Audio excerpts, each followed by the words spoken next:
Bom dia a todos. Bom dia, professores que ensinam matemática. Nós estamos mais uma vez aqui para continuar os trabalhos no Enopen, primeiro Enopen. Esse congresso foi pensado pelo grupo GPM da Unemat de Barra do Bugres. Então, nós cumprimentamos todos os professores que estão assistindo no estado do Mato Grosso e por todos os estados do Brasil. É uma grande satisfação poder estar com vocês, né, de forma online, e poder acompanhar juntamente com vocês todas essas palestras, né, que têm sido interessantes e com certeza vão contribuir para a nossa ação docente nas salas de aula, e esperamos que você possa, né, ao longo da palestra de hoje, das palestras de hoje, estar fazendo perguntas, interagindo conosco. E lembre-se que para você ter, né, ali o seu certificado ao final deste evento, nós pedimos que você coloque sempre o seu nome, município e a cidade, município e o estado de onde você está falando, né? Então, nós agradecemos a todos vocês e nós temos a honra hoje de ter a palestra com o professor Jason Benetti. O professor Jason Benetti é professor da Universidade Federal do Mato Grosso. O professor Jason Benetti, ele é formado em licenciatura em matemática pela Universidade do Estado do Mato Grosso. Ele tem mestrado pela Universidade Estadual de Maringá e doutorado pela mesma universidade. E tem atuado, como eu disse, na Universidade Federal de Mato Grosso. Seus interesses de pesquisa estão na área de matemática, educação matemática, psicanálise e teoria crítica.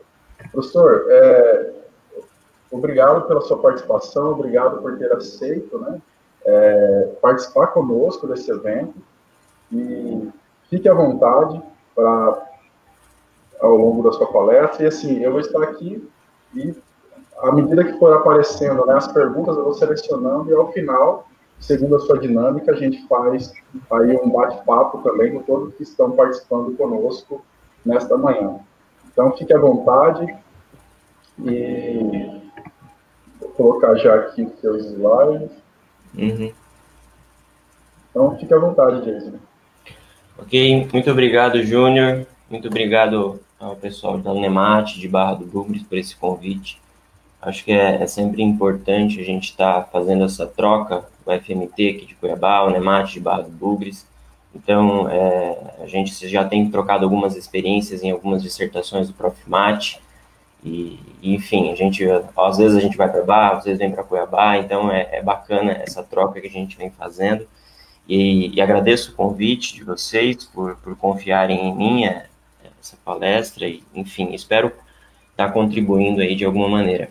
Bom, antes eu gostaria de começar, eu gostaria de situar a questão da minha formação e o porquê da psicanálise, né, onde que ela surge. Bom, como o Júnior já bem disse, eu sou licenciado em matemática pela Universidade do Estado do Mato Grosso, pela Unemat, no campus de Sinop. Eu fiz mestrado e doutorado na área de matemática, como a gente diz, a matemática pura, na área de geometria e topologia. E depois disso, assim que eu vim para o estado de Mato Grosso, para a Universidade Federal do Mato Grosso, eu comecei a ampliar alguns interesses que eu já vinha tendo de modo paralelo no meu doutorado, né? Assim, que eu fazendo doutorado e estudando por fora outras coisas, principalmente a partir de algumas leituras de teoria crítica e que desembocam na psicanálise, como eu vou mostrar para vocês.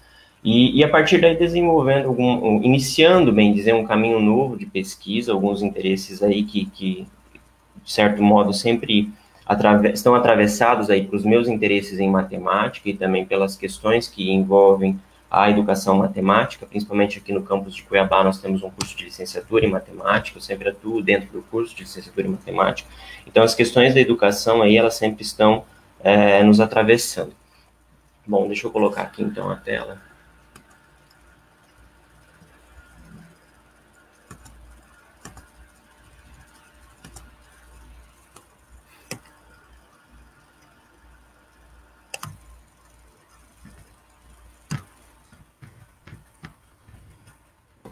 Júnior, está aparecendo para você aí, né? Tá sim, Jason. Tá aparecendo e o áudio tá bom também. Ótimo, ótimo. Então tá. Bom, então o título da palestra é Matemática e Psicanálise, Diálogos Possíveis. E o que eu quero fazer aqui não é nada que vá, de um certo modo, trazer alguma resposta prática aos nossos dilemas de sala de aula, mas ele convoca mais a uma apresentação das experiências que eu venho tendo ao estudar psicanálise e como essa tipo de experiência ela contribui, de certo modo, para trazer algumas reflexões interessantes que podem mudar, de certo modo, nosso entender sobre as coisas, nossa compreensão sobre as coisas, sobre a própria questão da sala de aula, e quem sabe, né, isso é sempre uma coisa que fica no horizonte, uma atuação mais efetiva, talvez, mas isso nunca é imediato, nunca é uma coisa que a gente pode dizer que acontece de maneira direta. Bom,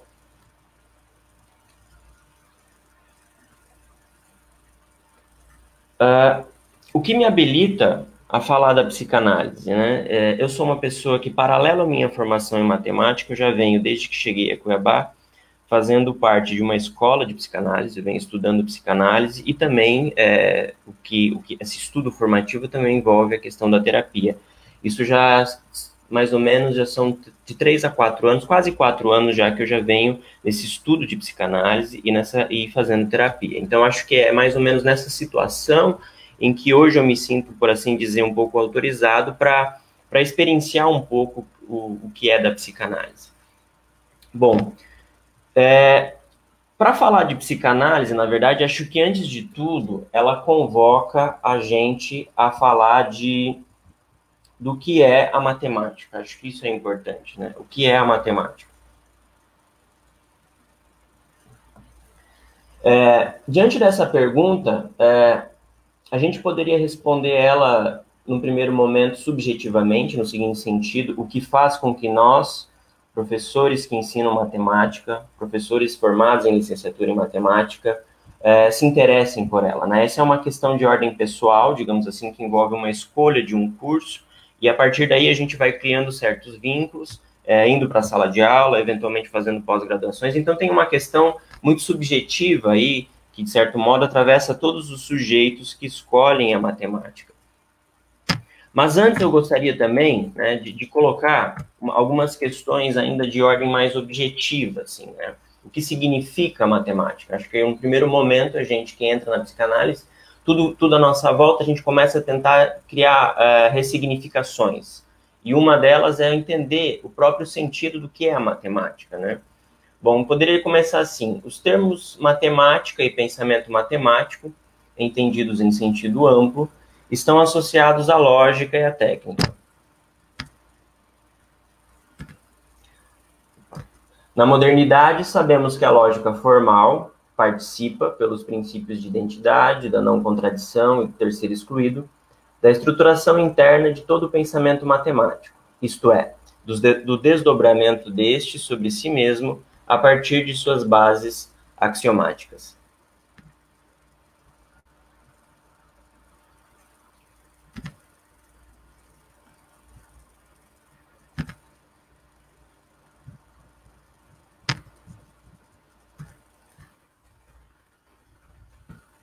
Um pouco lento aqui para passar.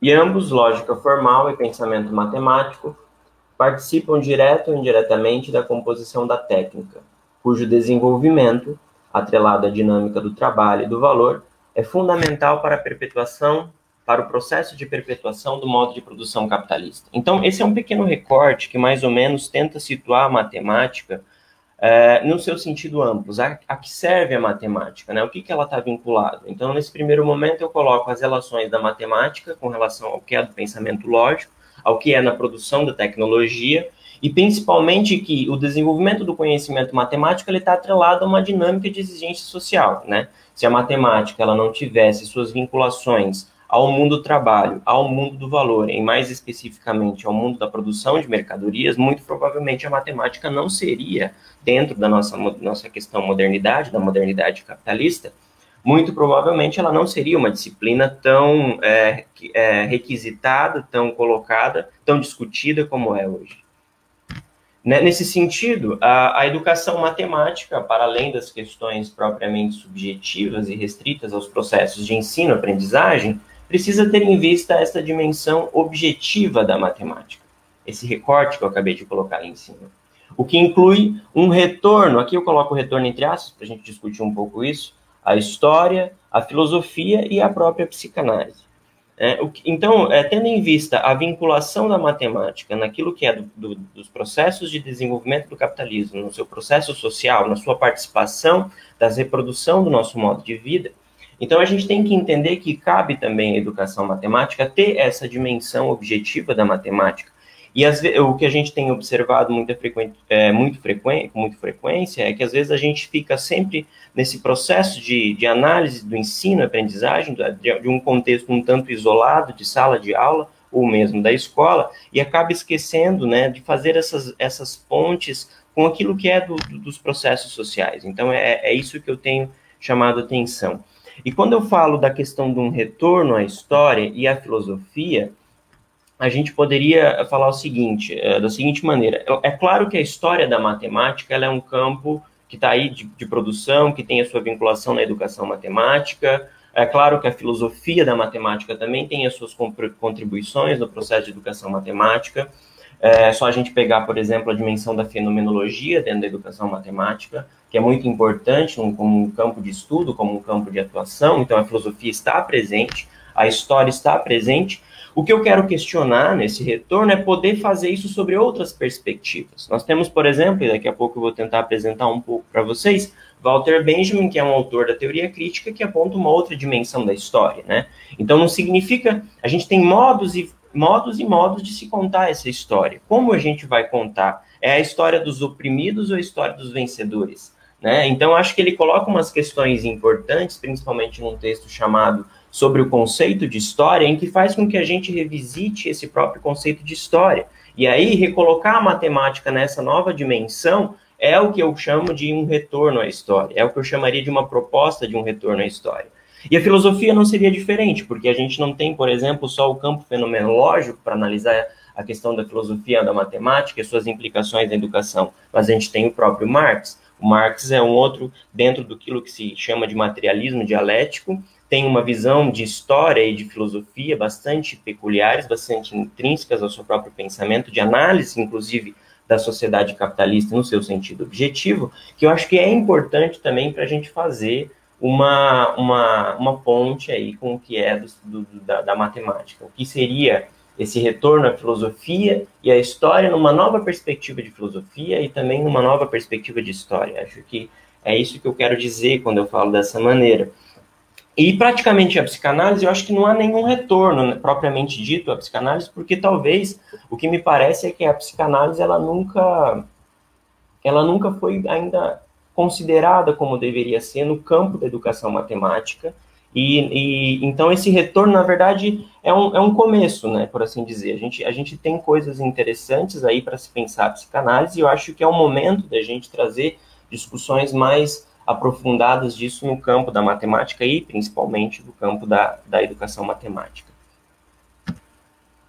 Pois bem, como eu falei, o Júnior também mencionou, eu tenho esse atravessamento pela teoria crítica, então eu gostaria de situar, eu acho que a teoria crítica ela surge aqui como uma mediação muito importante, para a gente não ir direto de cabeça ao tema, mas a gente pensar a teoria crítica como uma mediação importante entre o que é da matemática e da educação matemática, ou melhor dizendo, o que é da matemática, da educação matemática e o que é da psicanálise. Acho que a teoria crítica ela faz um meio de campo, por assim dizer, de maneira vulgar, mas ela fornece elementos bastante interessantes para fazer essa vinculação entre matemática e psicanálise. Pelo menos é a maneira como eu tenho compreendido, e foi por meio da teoria crítica que eu tive esse acesso à psicanálise.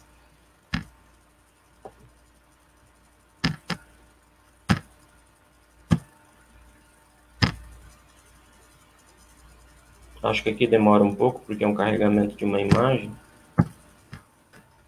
Não carregou. Peraí.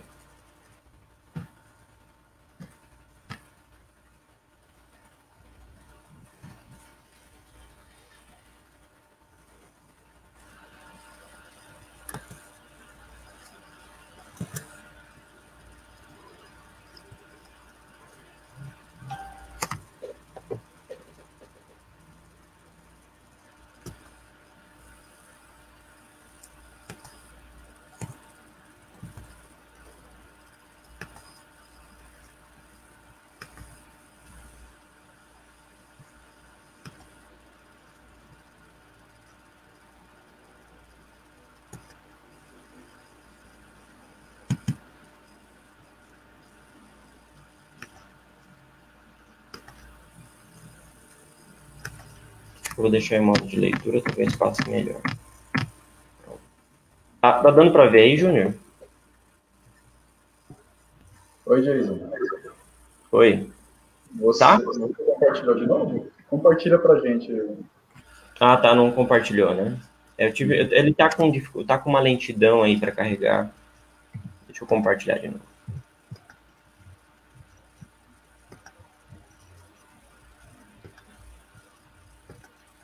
E agora? Agora sim. Eu acho que eu vou deixar desse tamanho, assim, porque eu tô vendo que ele tá difícil de ficar passando. Não sei o que acontece. Mas, enfim. Então, como eu estava falando da teoria crítica, eu vejo ela na perspectiva de quatro autores importantes. Então, tem a foto deles aí. Walter Benjamin, Herbert Marcuse, Theodor Adorno e Max Horkheimer. Eu acho que esses autores eles têm uma contribuição muito importante no campo da filosofia, da teoria social e da própria psicanálise, para a gente começar a fazer essa ponte entre a matemática e a psicanálise. Bem, então, me permitam aqui fazer uma leitura para você de um trecho de um livro muito famoso de Adorno e Horkheimer que se chama Dialética do Esclarecimento. E eu vou fazer essa leitura aqui para vocês, mais no sentido para tentar dar o tom, né? Para tentar dar a pegada de como que as coisas elas aparecem, elas podem aparecer de alguma forma relacionadas. Porque acho que a grande dificuldade, num primeiro momento, é o que a psicanálise tem a ver com a matemática, né? Eu acho que a teoria crítica ela fornece elementos muito interessantes de articulação entre as duas, e o trecho que eu trago aqui é mais ou menos para apontar nesse sentido. Eu vou ler então para vocês, ele diz o seguinte: o esclarecimento moderno reconhece somente aquilo que é dado pela unidade abstrata. Seu ideal é o sistema e a lógica formal é o seu modelo, em que a multiplicidade das coisas é reduzida ao fato, à ordenação e ao número. A sociedade burguesa é dominada pelo equivalente. O aspecto mitologizante do esclarecimento já surge da redução das ideias aos números, e o que não se reduz a um número é descartado ou relegado às artes. As mesmas equações dominam tanto a justiça burguesa quanto a troca de mercadorias, em que todas as coisas tornam-se comparáveis ao serem reduzidas a grandezas abstratas.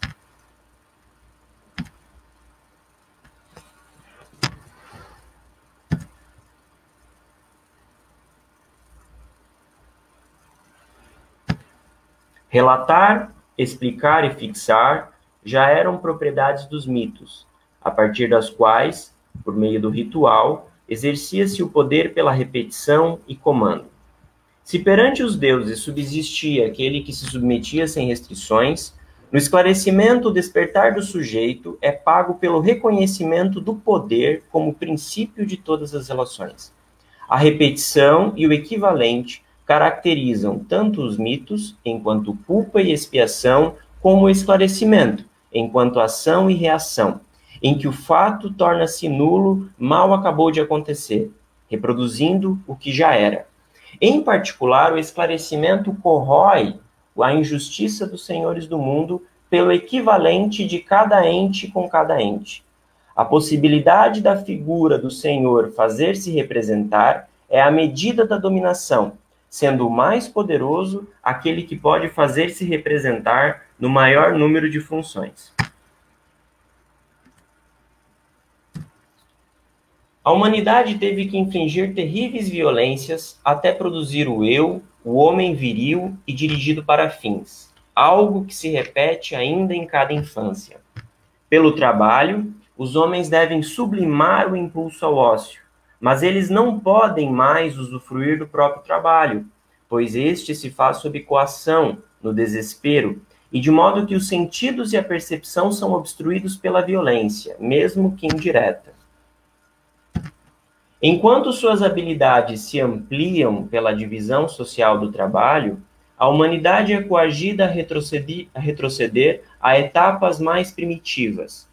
Apesar de toda a técnica, a permanência da dominação condiciona a fixação das pulsões por uma opressão mais forte.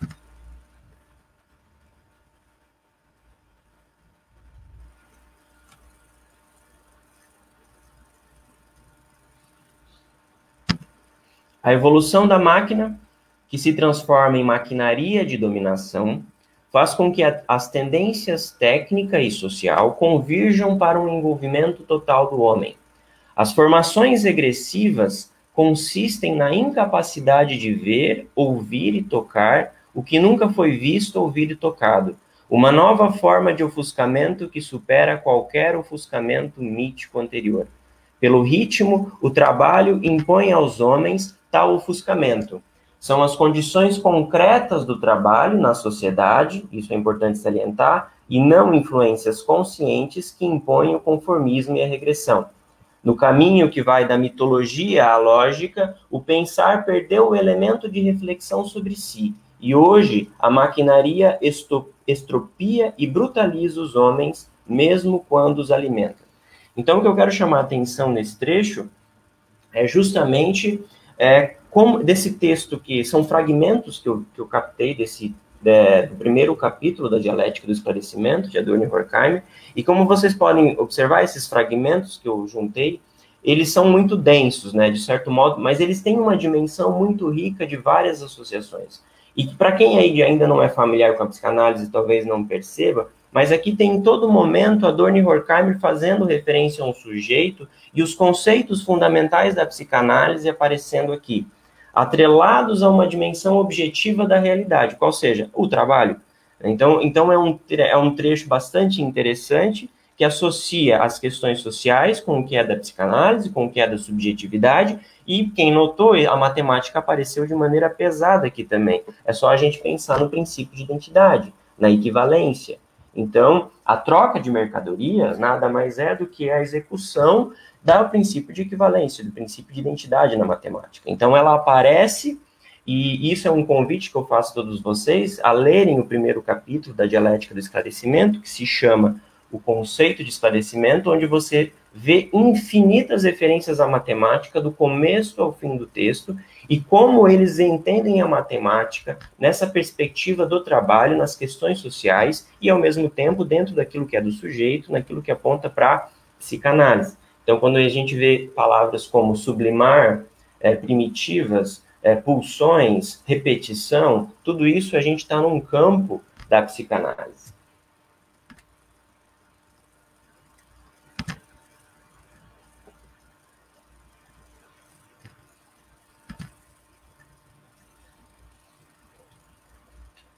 Bom, mas o que é a psicanálise, né? Bom, a gente pode pensar assim que sim, a psicanálise foi fundada por Sigmund Freud, ela foi criada a partir dele. Freud era um médico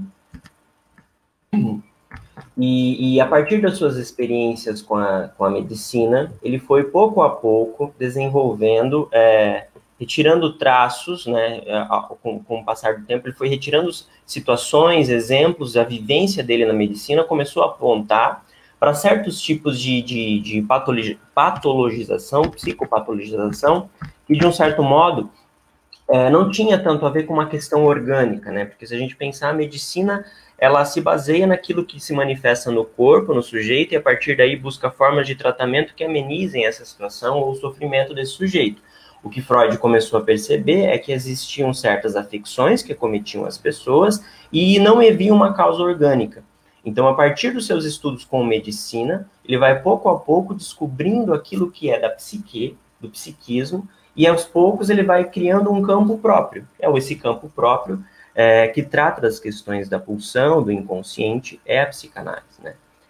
A grande questão da obra freudiana é que, se você pegar a trajetória de construção da psicanálise de Freud, é muito interessante, ela é riquíssima, é uma verdadeira aprendizagem de como fazer ciência. Então, se você pegar Freud desde os primeiros escritos psicanalíticos até os últimos, você percebe todos os percursos que Freud percorreu, todos os questionamentos que ele teve, e como ele foi resolvendo a partir da experiência clínica da psicanálise, como ele foi se deparando com situações, ele foi contornando elas e criando esse escopo, essa teoria que é a psicanálise. Então, é uma verdadeira aprendizagem de como fazer ciência, você conseguir captar esse movimento ao longo do desenvolvimento da psicanálise, que basicamente começou com Freud, ele ficou sozinho por muito tempo, até que começasse aos poucos a atrair mais pessoas, outros médicos, até o momento definitivo em que o próprio Freud coloca a questão da análise leiga, ele abre a possibilidade de que não médicos também, ao estudar, a fazer terapia e tal, também pratiquem a psicanálise.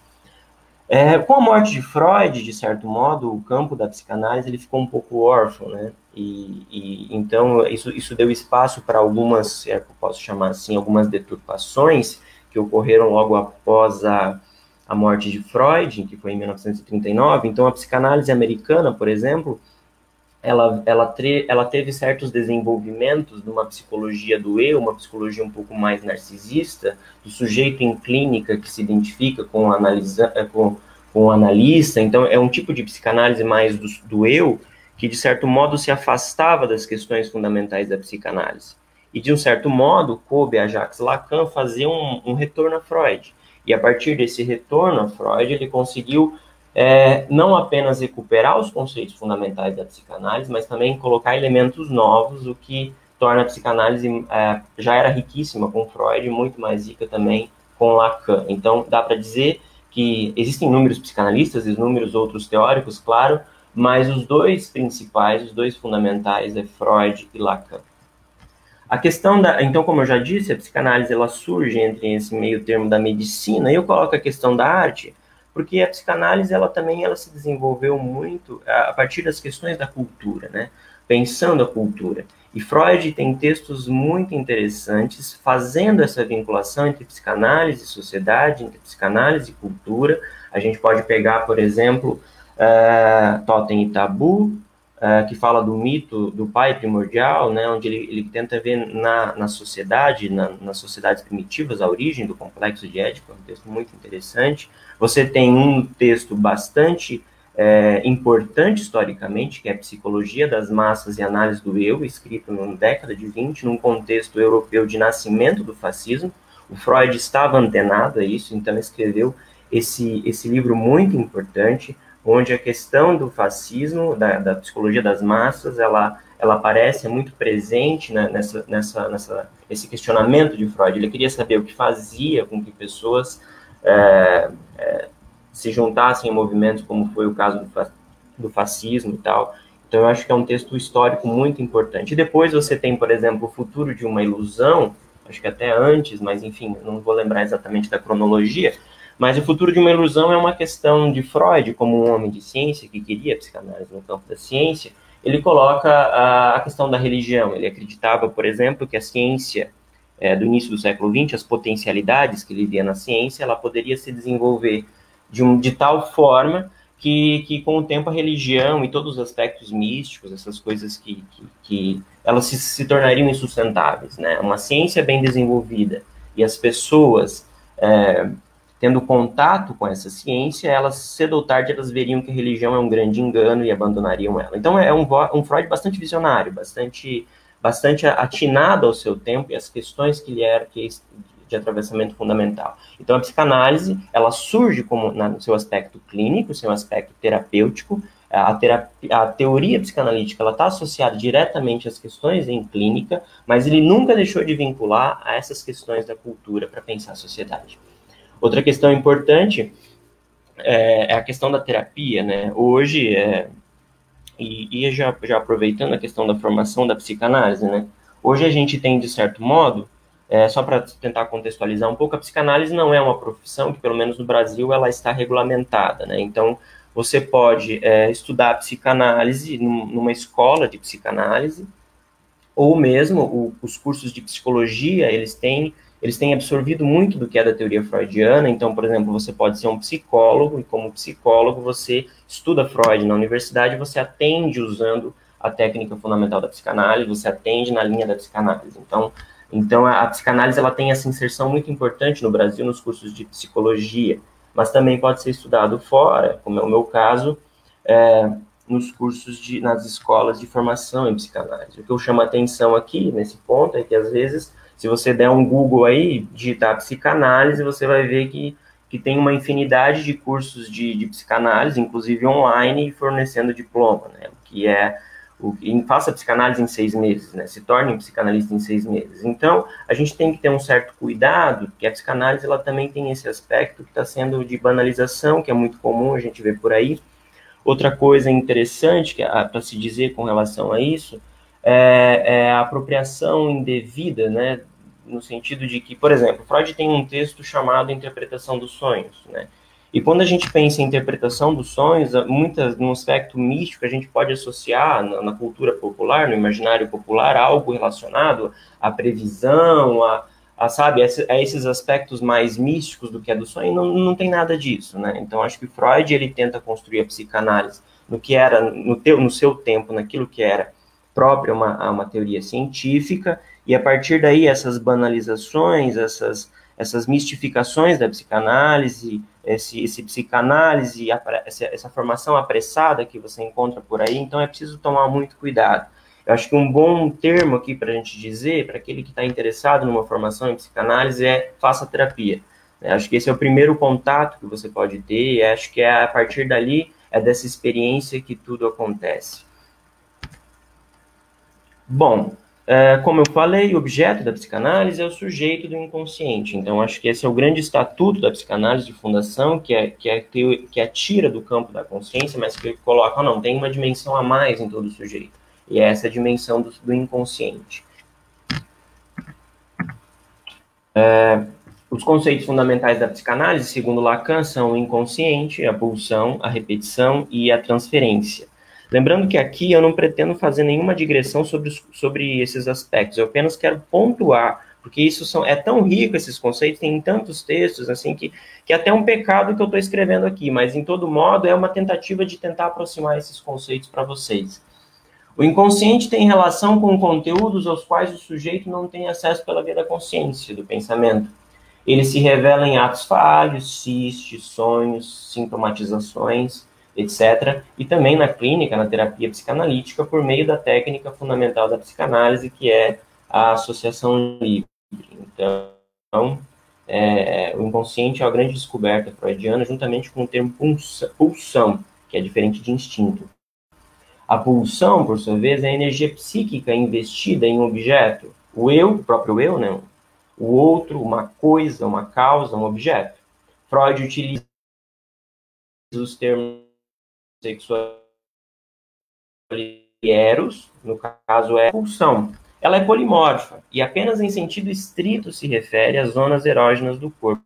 Ou seja, e em particular o que eu quero apontar a partir dali, que a gente tem uma tendência a dizer que a psicanálise fala de sexo. Não só, né, mas a psicanálise, ela, com essa ampliação do termo sexualidade, ela envolve várias possibilidades de manifestações. Inclusive, Freud tem um livro muito importante, que é Os Três Ensaios sobre a teoria da sexualidade, onde ele já identifica a questão da sexualidade infantil, né, dos estágios de desenvolvimento infantil, o estágio oral, o estágio anal, o estado fálico, o estado genital. Então, por causa toda a criança passa por isso, e isso é profundamente aquilo que Freud chama de sexual, né, ligado ao corpo, ligado às pulsões do corpo. E é claro que esse conceito é bastante interessante da sexualidade, das manifestações da pulsão, que também tem o conceito de sublimação, né? Aquele associado a uma satisfação indireta ligada às atividades de recreação, às atividades artísticas, às atividades intelectuais. E tamanha é a presença disso que a gente, por exemplo, quando a gente diz que quer fazer alguma coisa, está com muita vontade de fazer aquilo, estou com tesão, né? Estou com tesão de fazer aquilo. Ou seja, mesmo que seja ler um livro, mesmo que seja assistir um filme, assistir uma série. Então, você percebe que essas pequenas escolhas que você escolhe ao longo da sua vida, de leituras, de estudos, de atividades recreativas, artísticas, uma pintura, enfim, escrever um texto, tudo isso perpassa por aquilo que é do desejo, perpassa por aquilo que é da pulsão, né? E pode ser atividades, quando bem, digamos assim, podem gerar satisfação, eu quero dizer. Bom, vamos entrar então, antes que vocês fiquem bravos comigo, vamos entrar então o que eu quero fazer, né, nessa relação entre matemática e psicanálise. Pois bem, no primeiro momento eu quero chamar a atenção, e aí os matemáticos acho que vão gostar dessa boa nova, que é a seguinte. Por um lado, Lacan se utiliza de elementos da matemática em suas elaborações psicanalíticas. Tem um texto muito interessante que se chama O Ato Dito, tem muita coisa lá que ele faz referência à matemática dentro da psicanálise. Contudo, isso é importante a gente salientar, o discurso psicanalítico é diferente do discurso universitário, é diferente do discurso matemático. Lacan não intenta matematizar a psicanálise. O que Lacan faz, dentro daquilo que a gente chama da área de geometria e topologia, é pegar alguns elementos disso, aí você pode incluir a teoria de grafos, as questões da topologia, garrafa de Klein, faixa de Möbius e várias outras questões ligadas a isso, onde Lacan utiliza esses elementos da matemática para tentar explicar coisas da psicanálise, né? Então, ele não tenta matematizar a psicanálise, mas ele olha para o que é da geometria, da topologia, e ele encontra elementos interessantes, como dessas figuras geométricas que eu citei, para se pensar questões relativas à psicanálise. E nesse texto, o Arthur Dito tem uma questão muito interessante, assim, é uma coisa que nos convoca, pelo menos me convoca a pensar, que ele diz o seguinte: o inconsciente é uma topologia, né? Ele coloca exatamente isso nesse texto, né? O que significa dizer isso, né? O inconsciente, na verdade, nada mais é, coloca uma topologia. E a topologia é o que nos atravessa enquanto matemáticos, né? Pelo menos aqueles que conhecem. Então, de um certo modo, convida a gente a pensar. Tem um campo aí para pensar. Claro, não, lembrando, né, não é no sentido de uma matematização, mas no sentido de um entendimento. Como Lacan faz esse uso, né? O que é essa psicanálise que precisa desses elementos, dessas figuras matemáticas, da questão da topologia, para falar do que é do sujeito? Bastante interessante isso. Por outro lado, enquanto professores que ensinam matemática, a psicanálise pode fornecer um saber que nos auxilie em nossa prática docente, na sala de aula, na relação com os alunos e seus pais, nas decisões da escola, na compreensão do mundo. Contudo, a clínica psicanalítica é diferente de uma sala de aula. Então, eu acho que a psicanálise, nesse ponto, pode nos ajudar enquanto prática docente, não como uma receita de bolo, não como um faça desse jeito que vai dar certo, não é disso que se trata, mas ele é um saber que pode colocar com novas posturas e possibilitar novas atuações na relação com nós mesmos, com os sujeitos que estão ao nosso redor, e o ponto que eu coloco dessa questão da clínica psicanalítica, que ela é totalmente diferente de uma sala de aula, porque a clínica psicanalítica é feita pelo analista e o seu analisando. Uma sala de aula é feita pelo professor e seus alunos. Então, são aspectos que a gente não pode comparar diretamente, né? Mas a gente pode utilizar muito mais do conhecimento teórico psicanalítico para ter uma nova postura diante das situações em sala de aula. Eu acho que é nesse sentido que a psicanálise fornece algo interessante, algo novo.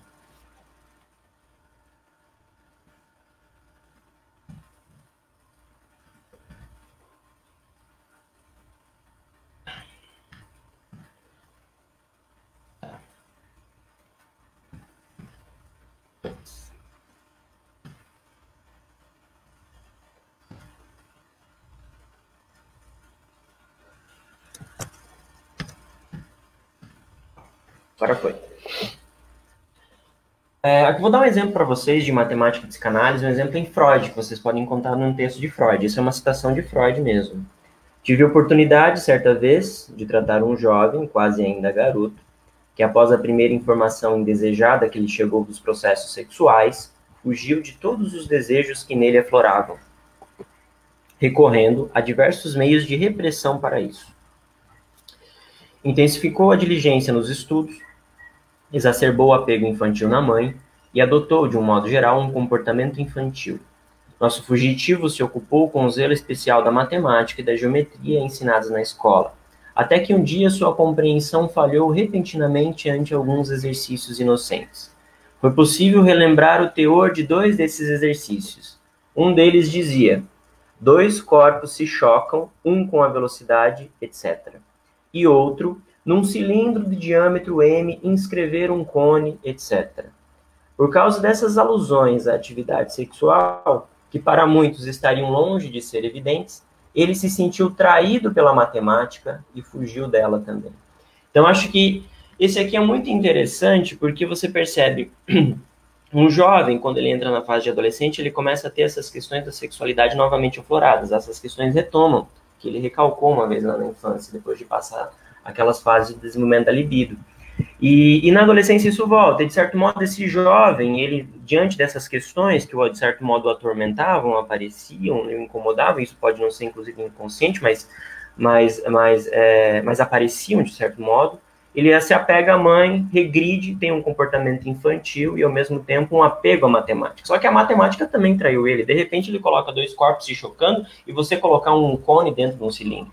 Então, você percebe que isso também causou uma certa repulsa, uma coisa que praticamente não tem lógica nenhuma, mas que Freud, no seu talento, na sua genialidade, em clínica, percebeu, olha, tem coisas aí que remetem à questão da sexualidade não bem resolvida ainda por esse jovem.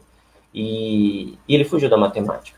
Então, acho que a grande questão que coloca aí é que, às vezes, se a gente focar muito a matemática e a aprendizagem da matemática, se a gente pensar nessa lição que Freud está dando para nós agora, é que, às vezes, a questão não se passa em sala de aula, né? Não se passa necessariamente num método, ou numa técnica, num jeito de você ensinar a matemática que vai resolver o problema dos alunos, né? Ela pode envolver outras questões que permeiam a sala de aula ou que estão mesmo fora da sala de aula, como é o caso. Claro que isso convoca, então, a educação matemática a pensar. Isso inaugura, acho que é muito importante dizer, olha a importância aqui da psicanálise para a questão da educação matemática. E vem de Freud.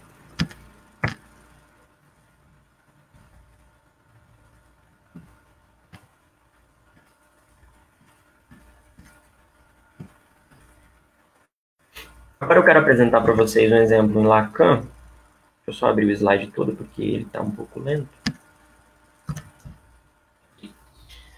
Um exemplo, agora eu vou pegar um exemplo em Lacan, de como a matemática aparece para Lacan. Eu já dei o exemplo da topologia, mas esse aqui é um outro.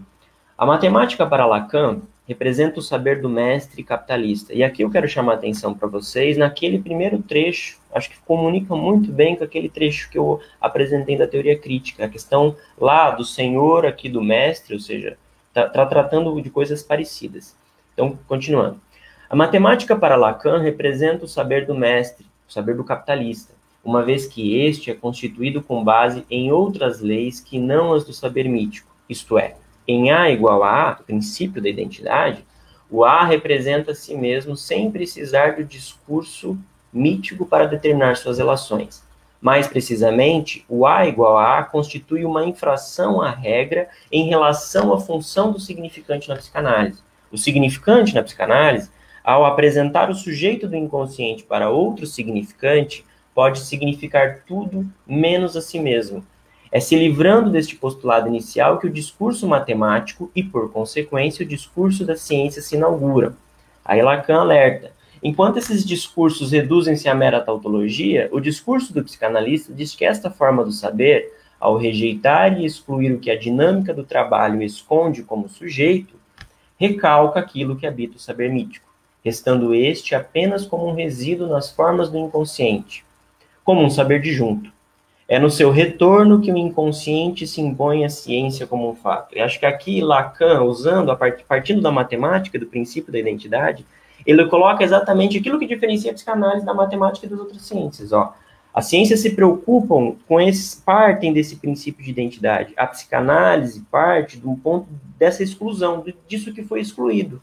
Né? Porque o significante fundamental, isso é a questão importante da psicanálise, esse conceito que Lacan introduz, ele trabalha com aquilo que está escondido, né? Com aquilo que não necessariamente aparece. Nessa apresentação do sujeito para outro inconsciente, tem algo aí que intervalar, tem algo aí do próprio que é próprio ao sujeito que uma equação como essa não pega. Ela simplesmente mata, né? Por assim dizer. Ela é direta. Ela desconsidera muitas coisas. E nisso que é deixado como resto, nisso que se desconsidera, opa, então esse é o campo da psicanálise. Então isso aqui mostra a questão de como o inconsciente, essa descoberta freudiana, ela trata a psicanálise como um campo inteiramente novo e com um papel exclusivo que lhe cabe a ela, né? que diferencia, inclusive, do que é das outras ciências.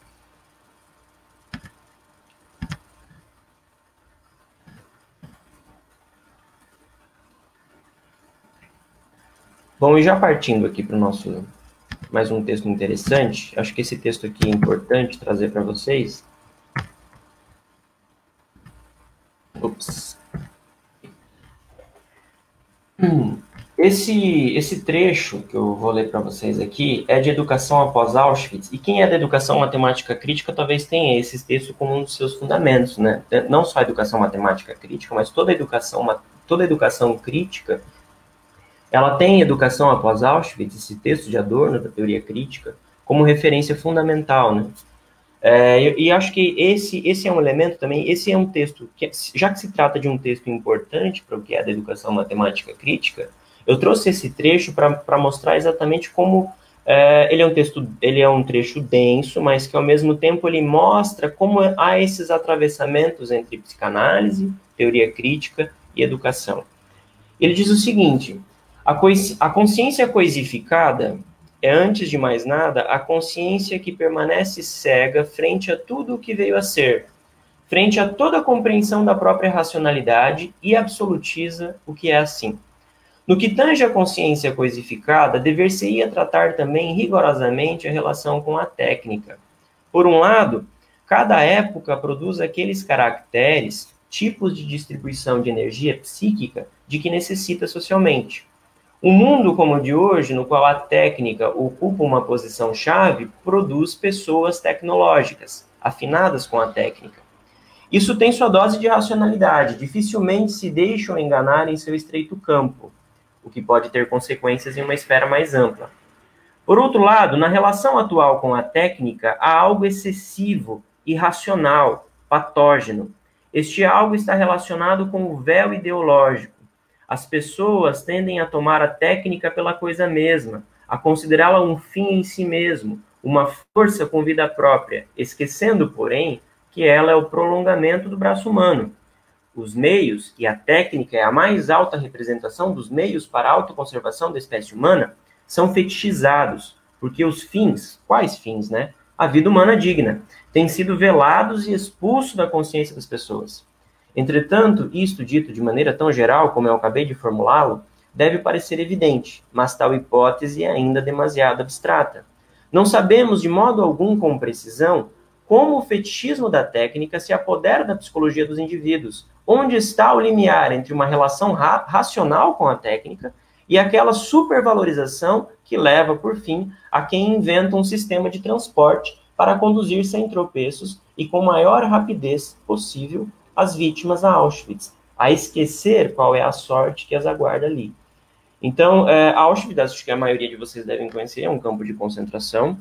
A teoria crítica, o próprio Freud, né, eram todos judeus, né, desses 4 autores que eu falei, incluindo Freud, eram judeus, eles tiveram que fugir do nazismo, né, e de um certo modo o impacto, né, desse campo de extermínio não passou despercebido da teoria crítica, né. Então acho que esse texto, essa comunicação que Adorno faz, e em particular esse trecho, mostra muito o papel de cada coisa e como elas estão entrelaçando nessa questão que eu chamei da objetividade, da totalidade. E quando a gente está falando aqui da técnica, a gente está falando da matemática. Quando a gente está falando aqui de uma vida humana digna, a gente está sabendo, afinal de contas, a que vinculação a gente quer a matemática? Será que a matemática é por ela mesma ou ela tem uma vinculação com o que é maior? Ele está dizendo, tem uma vinculação com algo maior, com aquilo que é da sociedade. Essa questão da técnica irracional, patógena, excessiva e, por fim, como é o caso de Auschwitz, destrutiva, aponta para um elemento que é psicanalítico. Então, acho que a teoria crítica, a educação matemática crítica, tem aí, por esse próprio texto adorniano, o elemento da psicanálise. E acho que isso é importante de se recuperar, é importante fazer essa incursão na psicanálise. Uma questão que se coloca em cima disso, para a gente pensar, inclusive, as questões desse nosso tempo agora, né, que eu coloco da seguinte maneira, né, mas eu vou colocar só para... Estou com um tempo, acho que já um pouco curto, mas eu vou colocar só para a gente ter uma noção exatamente das questões que podem aparecer, né? Imagem e semelhança, equiparação e substituição, coisificação. Da mitologia ao esclarecimento moderno, o princípio de identidade promove uma progressiva racionalização da violência, em que a troca de equivalentes constitui a configuração racional da invariabilidade mítica. Esse é um termo adorniano. No contexto geral de ofuscamento, a imposição de uma identidade espectral aponta para uma perda de identidade na constituição do próprio sujeito. O demônio da identidade, diz Adorno, parece retornar sob formas de seu contrário. E aí eu cito um exemplo aqui. Na profissão de ensinar, por exemplo, que por muito tempo teve na figura do professor de um carrasco, enquanto representante, segundo Adorno, de precipitados arcaicos de violência, a autoridade hoje, ela desloca-se cada vez mais da figura reconhecida do professor para um aparato funcional e opaco, em que já se discute inclusive a possibilidade de virtualização completa das aulas e a substituição dos professores por robôs. A violência, assim, persiste e escapa de qualquer identificação. Então, o que aparece aí, o princípio da identidade, a questão da identificação, o sujeito, para se constituir, precisa de um outro, ele promove identificações o tempo todo, então isso está no campo da psicanálise, o princípio da identidade como algo constituinte da matemática e também das ciências. Então, você percebe que tem um caldo muito interessante aí para a gente pensar, e quais são os efeitos disso na perda desse outro, né? Na perda dessas relações diretas, nesse contato direto com os outros, e que a virtualização aí aparece como para a gente pensar, né? Que coloca essa questão claramente para nós.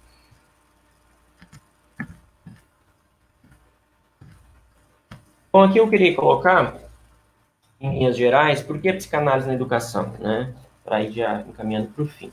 A psicanálise se constitui como um saber necessário à formação dos professores. E isso não sou eu que digo, tá? Isso está escrito no texto Educação após Auschwitz e em vários textos adornianos ele fala da educação. Depois eu vou apresentar um livro para vocês, onde você tem todos os textos que foram agrupados, em que Adorno faz intervenções sobre a educação. E na maioria deles você percebe, é preciso dar aos professores uma formação psicanalítica adequada. Isso Adorno coloca claramente. A psicanálise surge como auxílio terapêutico a estudantes e professores, principalmente considerando as mudanças e exigências no mundo do trabalho e da escola. E, por fim, né, de maneira mais geral, por assim dizer, a psicanálise surge como uma forma de saber, um saber fundamentalmente ético e político, que aponta para novas posturas e também para novas atuações diante das transformações da realidade.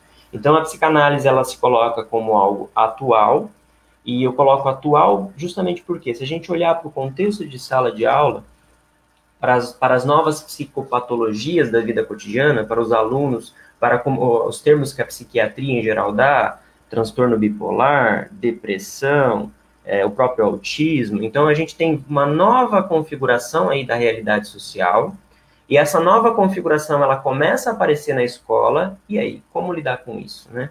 Eu acho que, o aspecto político é justamente que eu quero salientar, justamente os professores começarem a ver a importância da presença de psicólogos em sala de aula. Eu estou pensando aqui no sentido do que é institucionalizado, dos psicólogos nas escolas, de como esses psicólogos eles têm que aparecer. Isso vai ser uma exigência, e acho que ter consciência disso é importante para nós, para a nossa classe de professores, e acho que isso pode levar a mobilizações políticas, né? Acho que a psicanálise está aí para dar um campo de saber necessário, de entendimento das novas exigências da realidade, e isso se coloca de maneira muito atual hoje para nós. Bom, aqui eu quero colocar algumas indicações para quem está interessado em psicanálise, né? Primeiro, eu já coloquei isso, faça terapia. Acho que isso é a primeira questão fundamental, né? Agora, se você quiser tá de curioso aí, quer conhecer um pouco mais, saber melhor alguns termos, porque eu falei muito mal aqui, eu devo confessar, não consegui talvez passar bem o que é dos termos, porque é complexo, é difícil, mas para quem está interessado, tem um quadro no YouTube muito interessante que se chama Falando Nisso, é do psicanalista Christian Dunker, e ele tem vários videozinhos muito interessantes, onde internautas fazem perguntas e ele vai falando, ele vai respondendo e ele vai trazendo muitos elementos interessantes em uma linguagem muito bacana da psicanálise. É só procurar, digita Falando Nisso no YouTube, aparecem dezenas de vídeos do Christian Dunker, um psicanalista, professor da USP. 2 textos de Freud, que eu acho assim, Freud eu acho que não dá para indicar um texto, acho que o Freud você pode ler qualquer texto, acho que isso é muito interessante. Mas para quem quer uma coisa que seja mais completa, uma coisa que, digamos assim, tem um pouco mais uma pegada de resumo, né? Tem essas 2 conferências, que é a conferência introdutória à psicanálise, e depois tem as novas conferências introdutórias da psicanálise, onde Freud faz algumas atualizações dessa primeira conferência. São 2 textos muito importantes enquanto compêndios aí de todos os conceitos e principais da psicanálise. E por fim, para quem está interessado na questão da psicanálise e educação, tem um texto muito importante da Catherine Milot, que se chama Freud Antipedagogo. Ela pontua muito bem essas questões da diferença do que cabe à sala de aula, do que cabe ao professor e do que é da clínica psicanalítica. Acho que isso é importante. O título já aponta para isso. E, por fim, o livro que se chama Educação e Emancipação, acho que esse é um livro fenomenal, no sentido de que contém várias intervenções de Adorno sobre a educação, tem educação após Auschwitz, tabu sobre o magistério, e assim, e é uma coisa muito interessante porque você vê claramente que não dá para dissociar teoria crítica de educação, não dá para dissociar teoria crítica de psicanálise. Então, esse acho que é uma grande contribuição, um livro muito bacana para quem quer investigar a fundo as questões da teoria crítica da psicanálise na educação.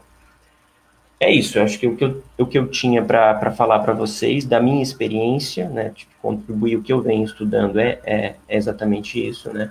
Eu espero que eu possa ter sanado algumas dúvidas, ou ter apontado alguns caminhos para quem tem alguns interesses, né, desmistificado algumas coisas, principalmente acerca da psicanálise. E é isso, eu me coloco à disposição para responder eventuais dúvidas. Com você, Júnior. Obrigado, Jason. Ótima palestra. Assim, eu, assim, uns 7 meses, eu pude ter essa experiência também com a psicanálise e, assim, me auxiliou muito, né, o ser humano. E, como você disse em vários momentos na sua palestra, né, a recomendação para que as pessoas, né, na medida do possível, possam fazer terapia. Seja qual for a linha, né, cada um vai decidir, mas a psicanálise ela está aí para auxiliar, para ajudar, para colaborar com o ser humano. E principalmente para nós professores, né, professores de ensino superior, professores de ensino básico. Acredito que ela está posta, né, como você fez, né, toda essa explanação, ela está aí posta para ser um auxílio para a gente, né, nessa profissão que a gente sabe, né, que nos momentos atuais sofre tantos ataques e desconsideram muitas vezes a potencialidade, a importância, né, desse profissional. Então, eu acredito que a psicanálise ela tem esse papel também de ser esse auxílio, né, trabalhando com o subconsciente e até mesmo no momento da execução do trabalho, né, como professor de matemática, de português e demais disciplinas. Recentemente, Jason, nós tivemos, se não me engano, dia 3 do 11, nós tivemos a sanção de uma lei aqui no Estado que ela busca, né? A gente sabe que leis, elas são feitas, mas o próximo passo seria depois a implementação de fato, né? Então, tivemos a sanção de uma lei aqui no Estado do Mato Grosso que ela visa, né, que alunos que tenham dislexia, descalculia, possam ter um acompanhamento mais de perto, né? E vocês, professores que atuam, né, no ensino básico, vocês sabem muito bem que existem dificuldades, né? Temos alunos que nós, como professores formados, né, nós não temos a legitimidade clínica, né, de apontar se o aluno tem descalculia, se tem dislexia, mas nós estamos ali, nós percebemos algumas coisas, né, pela experiência, pela conversa, enfim. Eu acho que é exatamente isso que você coloca, Júnior. A psicanálise como um saber capaz de promover tipo de detecção. Acho que isso é importante. Bem colocado. E aí eu gostaria, assim, como que, continuando, né, já a sua resposta, como essa lei no estado do Mato Grosso, eu não sei como que está funcionando pelo Brasil todo, poderia auxiliar esse professor, né? Fazendo um paralelo com a psicanálise que você falou a respeito, para auxiliar esses alunos, porque a gente sabe que tem muitas crianças, né, principalmente crianças, a gente identifica, consegue identificar, que tem essa dificuldade, né, com a matemática ou com outras disciplinas. Como que pode ser, essa ferramenta pode ser utilizada pelo professor? Bom, uma coisa está na lei, outra coisa está na prática, né? Acho que a gente sempre tem esse problema, né? Então, mas eu acho que aqui no Mato Grosso ainda tem a sala do educador, Júnior? Acho que ainda tem, né? Que é o momento em que os educadores param para se reunir. Então, inclusive, até eu lembro que quando eu fiz um trabalho de orientação no Profimate, acho que você estava na banca, não é, Júnior? Da Jaqueline, né? Sim, sabe. A gente estudou teoria crítica, educação, então foi um trabalho bem bacana. E aí ela lembra que ela perguntou, mas professor, o que isso tem a ver com a sala de aula, né? Como que eu vou... Ué, aí a gente pensou, né? Você não tem a sala do educador? Você não pode promover esse tipo de discussão lá dentro. E acho que essa questão do saber, né? Acho que o que eu quero apontar é justamente isso. A gente tem uma lei, né? Que está feita, que pode trazer melhorias, e você vai ter outra coisa, a implementação, tá? Então isso cabe à questão pública, né? A gestão pública. Mas, por outro lado, nós, enquanto professores nos espaços, é nesse sentido que eu estou tentando apontar, né, de trazer essas leituras da teoria crítica, do Freud, propriamente dito. Eu acho que a gente pode criar esses lugares, né? A gente pode não esperar, de certo modo, que essa coisa venha pronta, mas que a gente pode criar esses espaços de reflexão dentro da escola e usar a sala do educador, por exemplo, aqui no Mato Grosso, não sei como funciona nos outros estados, como um lugar onde isso pode ser estudado entre os professores, né? Acho que a psicanálise ela promove uma interdisciplinaridade muito interessante, que vale para todas as disciplinas, né? E cada um vai ter os seus próprios problemas, suas próprias questões, mas eu acho que é isso que se trata de os professores terem essa postura na escola, e isso, aí a gente pode entrar numa dimensão política, né? Aí vinculado aos sindicatos, vinculado às mobilizações docentes, como meio de pressão dos órgãos públicos para que isso se execute, para que tenha mais psicólogos dentro das escolas, para que os professores tenham mais horas para esse tipo de discussão, né, para que os professores tenham formação. Então, eu acho que parte, principalmente, da questão dos professores, deles se organizarem dentro da escola e, a partir daí, associado às suas mobilizações docentes, às questões sindicais e o que tiver envolvido aí, exigir que isso se faça, né? Acho que eu acho que é por aí que passa, né? E não é individual, né? Apesar de a psicanálise apontar para o sujeito, mas não é individual. A mobilização é sempre coletiva. E a psicanálise ela vem para dizer exatamente isso. Olha, você resolve as suas questões enquanto sujeito, mas enquanto sujeito você está inserido nessa realidade. E isso promove novas posturas e novas atuações, podendo promover, né? Acho que isso é importante de apontar. Interessante, né, Jason, que assim, o professor, né, ele tem esse anseio por tentar colaborar, ajudar esse aluno, esse indivíduo, né, com dificuldade, e muitas vezes lhe falta justamente esse conhecimento, né, essa dimensão, né, essa compreensão do indivíduo de uma maneira que não passe necessariamente pela sua disciplina, né. Então, diante disso, eu gostaria que você colocasse sua opinião a respeito da formação do professor, né? Você que é um professor universitário, como que você visualiza essa inserção ou essa compreensão, né, esse aprendizado dentro da formação de professores, para que ele possa ter essa oportunidade, né, ou essa ferramenta para quando ele for atuar, ele poder usá-la? E isso é uma questão muito importante, mas ao mesmo tempo que ela tem de importância, ela tem de complexa, né? Se a gente for pegar os cursos de licenciatura em matemática, pelo menos é a minha impressão, desde que eu me formei até hoje, eu percebo que o que se faz, né? O aluno tem que aprender matemática, a todo custo. Então você retira toda a carga horária de disciplinas de ciências humanas e soca a matemática no aluno. Ou seja, você acha que o aluno... Acho que o exemplo freudiano é muito simples, né? Ele deixa isso muito claro. Quer dizer, acho que poderia dizer assim, você quer que o aluno aprenda matemática, que tem interesse? Pois dê por outras vias, não dê diretamente, não ensine matemática. Abra brechas que os alunos possam circular o seu desejo por outras coisas para que ele possa ressituar o próprio sentido da matemática para ele. A gente acha que vai fazer o aluno aprendendo matemática ensinando mais matemática. Acho que isso é uma coisa que não é assim que funciona, ou pelo menos não é tão direto. A gente precisa de mais mediação.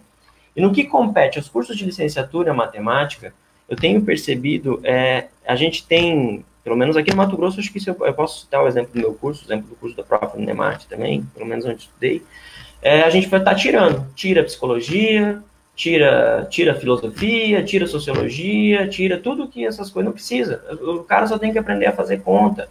Né? E justamente a gente não percebe que a gente está tirando justamente os elementos em que os alunos, os estudantes, os professores poderiam se apoiar para ressignificar a própria matemática. Né? Por exemplo, a gente até um tempo atrás eu acho que tinha psicologia geral, psicologia da educação. Hoje só tem psicologia da educação.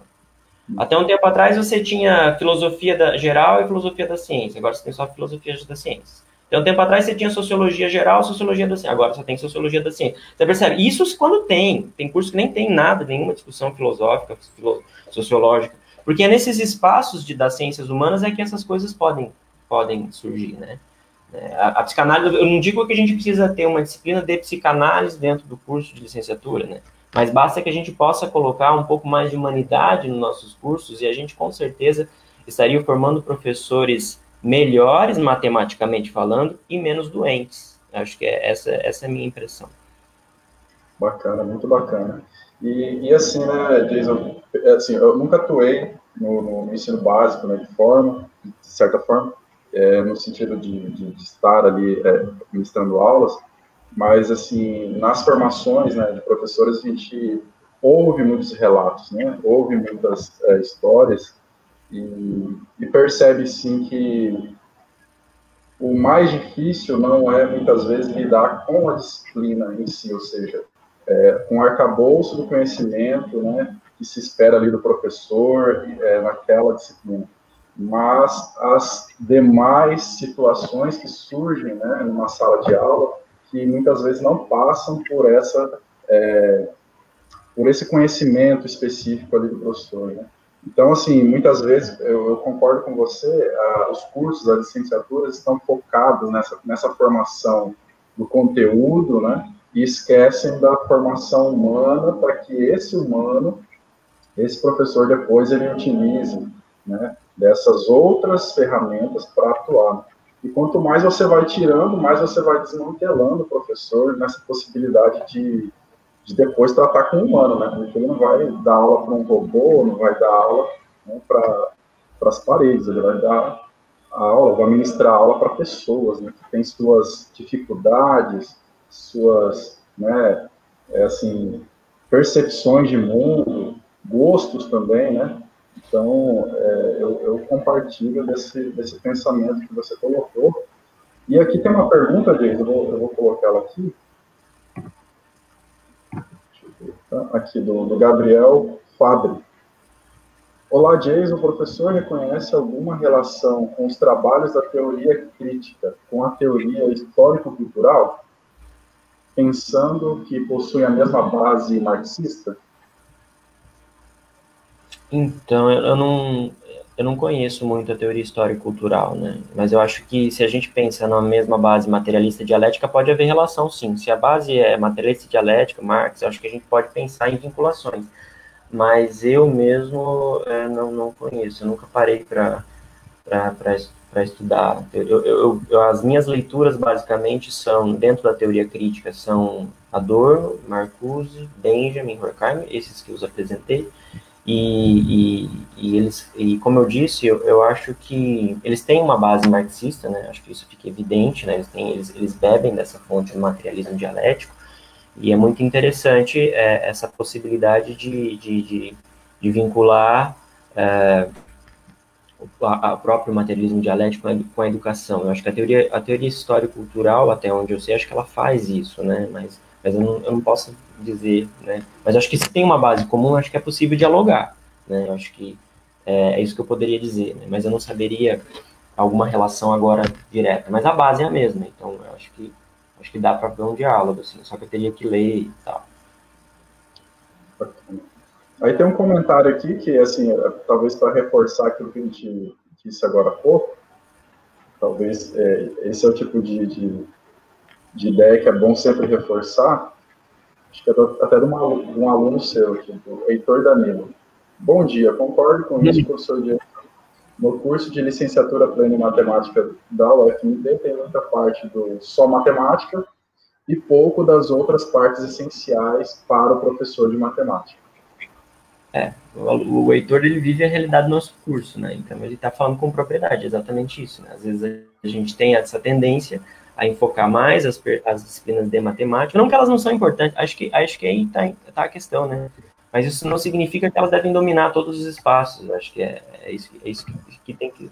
E mais do que isso, não só haver uma proporção mais igualitária aí, de uma divisão melhor entre as disciplinas, mas ao mesmo tempo que elas possam se comunicar, né? A gente tem poucos passos, de comunicação entre as áreas, né? Por exemplo, quando eu coloquei o título dessa palestra, eu falei matemática e psicanálise, porque eu não estou interessado simplesmente nas questões vinculadas à educação, mas eu estou interessado no saber fazer do matemático, né? Isso é difícil, assim, não é uma ponte direta. Você vê que pelo menos, eu preciso usar essas mediações com a teoria crítica o tempo todo. Porque se eu for, tenho matemática de um lado, tenho psicanálise do outro, quero, né, percebo que dá para fazer. Como que eu vou fazer essa associação, né? São coisas que, dentro da nossa rigidez curricular, a gente quebrou tanto, né, das ciências exatas, ciências humanas, que a gente simplesmente não tem relação nenhuma. Mas peraí. Então, a gente precisa, às vezes, desses textos de mediação, e acho que essa é a importância da teoria crítica nesse trabalho, de poder fazer essa conversa do que é propriamente da matemática, do que é propriamente da educação matemática, com o que é da psicanálise. Então, é isso aí, Heitor.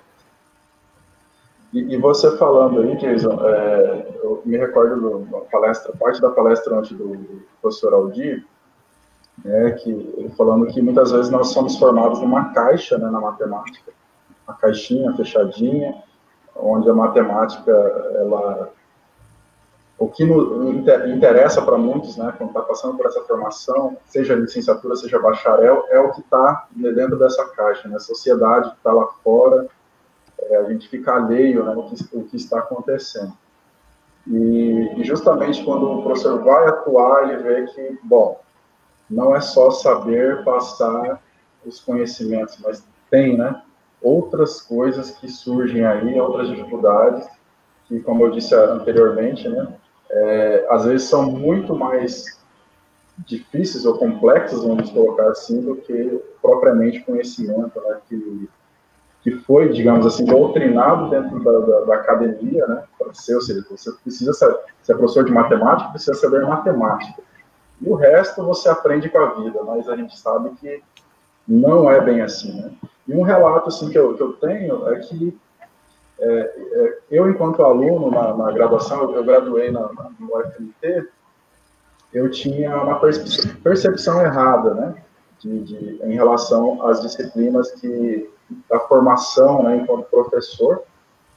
E quando eu fui atuar, eu percebi o quanto psicologia 1 que eu tinha feito era importante, psicologia 2, que são psicologia 1, a psicologia da educação 1, psicologia da educação 2, sociologia, filosofia da ciência. Então, assim, é um arcabouço de conhecimento que o professor necessita para atuar no dia a dia. Então, eu não sei, assim, eu não tenho conhecimento de como estão sendo as licenciaturas em outros estados ou em outras regiões do Brasil, né, mas o que fica, assim, evidente, eu acredito, quando o professor vai para a sala de aula, que saber só matemática, né, não é suficiente para ser professor de matemática. Né? É meio contraditório, talvez é meio forte, mas saber matemática, né, não é só um pedacinho de ser professor de matemática. Talvez é uma parte pequena aí de ser professor de matemática. Aí eu gostaria que você comentasse isso e reforçasse, talvez. Exatamente, Júnior. Acho que você coloca uma questão muito importante aí, né? Você retoma, que é a questão da objetividade da matemática. Eu comecei a minha apresentação falando justamente isso. Olha, a matemática ela não pode ser reduzida a uma dimensão só de ensino e aprendizagem. A matemática, ela tem uma vinculação social e a gente tem que recuperar essa vinculação social. A gente tem que recuperar essas leituras. A gente tem que ler Marx, a gente tem que ler teoria crítica, a gente tem que ler psicanálise. Porque só a partir desse caminhar por fora, por assim dizer, é que a gente vai conseguir dar uma nova visão do que é essa matemática que a gente faz em sala de aula, né? Às vezes a coisa fica até um pouco maçante, né? A gente discute sempre os mesmos métodos, sempre as mesmas técnicas, sempre as mesmas coisas, mas a gente precisa renovar até para criar um ar novo, né? Então, a minha proposta nesse trabalho é justamente apontar, a matemática da sala de aula, a matemática subjetiva, a questão do ensino-aprendizagem é importante, é uma parte, mas tem uma outra, tem uma questão objetiva, da matemática que se vincula com a realidade, com o mundo fora. Quais são os textos, os autores que a gente pode procurar para tentar entender essa vinculação, para até poder ressignificar a nossa sala de aula, a nossa atuação enquanto professores. É a psicanálise, a teoria crítica. Mas, claro que existem outros, né? Eu estou apresentando porque é isso que me atravessa, é isso que eu estou interessado. Mas acho que é importante frisar isso. Se a gente quiser ter uma visão objetiva da realidade, uma visão objetiva da matemática, a gente precisa fazer essas vinculações. Isso vai melhorar a nossa postura em sala de aula, isso vai melhorar a qualidade das nossas dissertações e teses de doutorado, isso vai melhorar a nossa comunicação com os outros. Então, se eu pudesse reforçar alguma coisa nesse sentido, vamos pensar a matemática objetivamente, né? Vamos pensar a matemática a partir de um retorno à história, de um retorno à filosofia, de um retorno, que nunca foi, na verdade, um retorno à psicanálise. Então, eu acho que essa minha experiência, né? Porque eu não tenho nenhuma receita pronta, e nem é para ter, mas que eu quero compartilhar com vocês, que a minha tentativa foi fazer isso. Espero que tenha sido bacana para vocês, espero que eu consiga ter passado alguma coisa. E é isso, Júnior. Eu só gostaria, de, se possível, que você passasse aqueles links ou colocasse de novo aí para os professores que estão acompanhando. Qual das indicações? Isso, das indicações. Porque aí o professor que está em casa, por todo o Brasil, ele pode depois, né, buscar essas referências, né, que você colocou, que com certeza irão ajudar e colaborar aí para a sua prática docente. Eu vou abrir ela aqui, daí Tá. Fechei. Acabei fechando.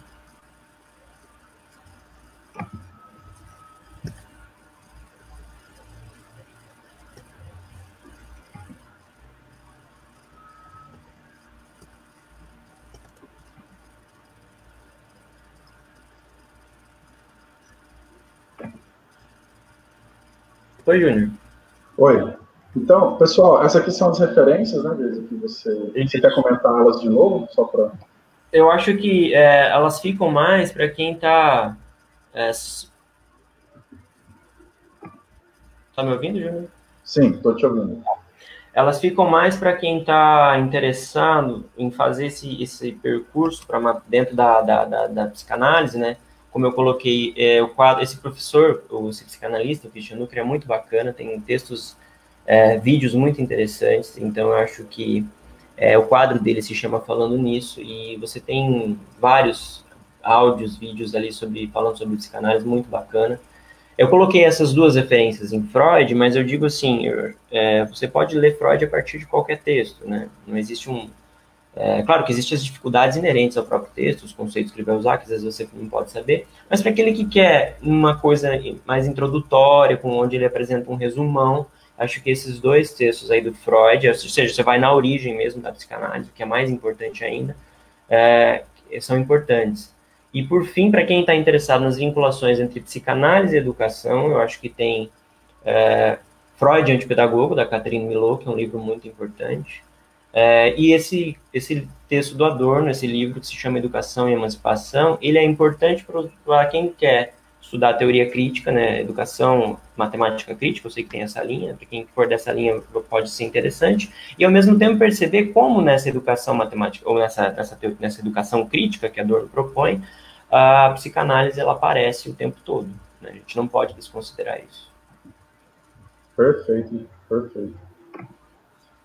Jason, eu quero agradecê-lo mais uma vez pela participação, primeiro por ter aceito o convite, né, porque foi um convite que a gente mandou algumas ideias, e aí você chegou a essa conclusão da ideia que eu achei muito boa, assim, muito válida, que eu confesso que eu me interesso muito, né? Eu acredito que várias pessoas que estão nos acompanhando agora também se interessam.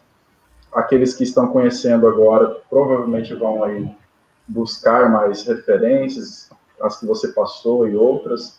Então, eu agradeço você por essa palestra, e com certeza, Jason, eu tenho certeza disso, você, né, muitas pessoas estão te vendo agora pelo Brasil, vai ser convidado para palestrar em outros lugares, em outros momentos, com esse tema, porque é um tema que é muito interessante, principalmente para nós, né, da área de exatas, da área de matemática, que às vezes a gente fica, como eu disse agora há pouco, numa caixa, né, deslocado da realidade. Então, é bom trazer realidade, humanidade, né, para a nossa área, né, para a nossa ciência, e principalmente para ação e prática do professor em sala de aula, né, principalmente dos professores do ensino básico.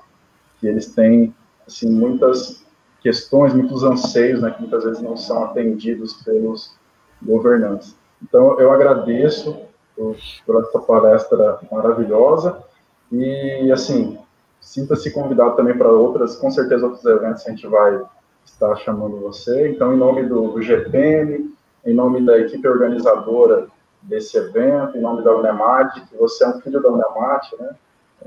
Fruto aqui da Unemad, nós agradecemos e, assim, estamos aí sempre de portas abertas para que você venha trazer uma palestra, venha trazer um curso, venha trazer uma oficina para nós. Então, suas palavras finais.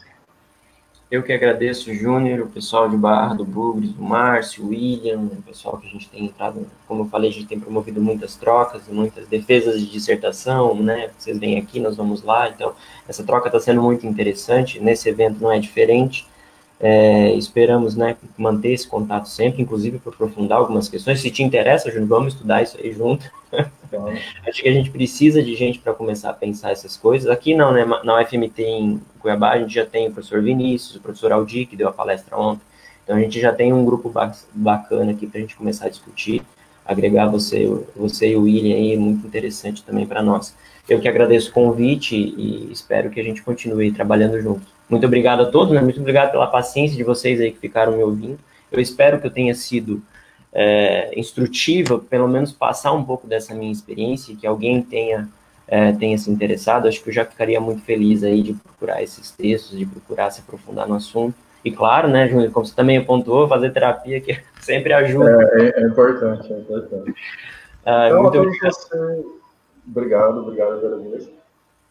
Então, a todos vocês, professores que ensinam matemática pelo Brasil, que estão acompanhando o Enopen, nós agradecemos a todos e continue conosco. Nós teremos, ao longo do dia, mais palestras interessantes, assim como foi a palestra do professor Jason. Então, continue conosco e é uma satisfação nós podermos estar realizando, né, esse evento online. Claro, nós estamos num período que está, infelizmente, né, nos forçando a fazer isso, mas, por outro lado, nós também, neste momento, podemos atingir ou podemos colaborar com professores do Brasil todo. Muito obrigado a todos vocês e que nós possamos continuar ao longo do evento aí, conversando, dialogando a respeito de matemática, ensino de matemática e todas as questões que envolvem, né, a prática docente. Muito obrigado a todos.